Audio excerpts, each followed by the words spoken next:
শুভরাত্রি। তো আমাদের গায়ে হলুদের অনুষ্ঠান কিন্তু আবারও শুরু হতে চলছে আমাদের বাসায়। এখন আমরা কিন্তু জামাইকে গায়ে হলুদ দিতে গিয়েছিলাম। তো জামাইয়ের বাসার থেকে আবার লোকজন আসছে মেয়েকে হলুদ দিতে। তাদের বউ, তারা তো হলুদ দিবে, তাদেরও তো একটা মন মানসিকতা আছে, আনন্দ করার ইচ্ছা আছে। তো আসসালামু আলাইকুম, সবাই কেমন আছেন? আশা করি সবাই ভালো আছেন। আমাদের বাড়িতে আজকে গায়ে হলুদের অনুষ্ঠান চলতেছে।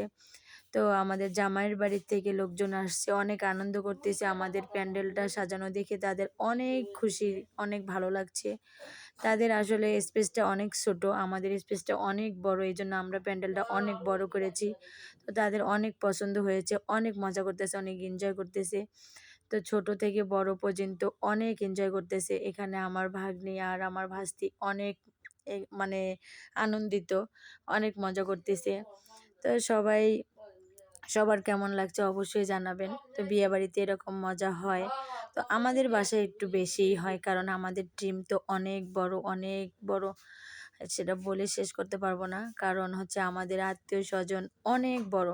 কারণ আমরা যেহেতু বোনগুলোও অনেক, এই জন্য আমাদের আত্মীয় স্বজনও অনেক।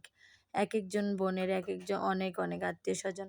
তো যাই হোক, আমাদের ছোট বোনের বিয়ে, আমাদের আনন্দ করার অনেক ইচ্ছা ছিল। আলহামদুলিল্লাহ সবার মন মানসিকতা একই আছে।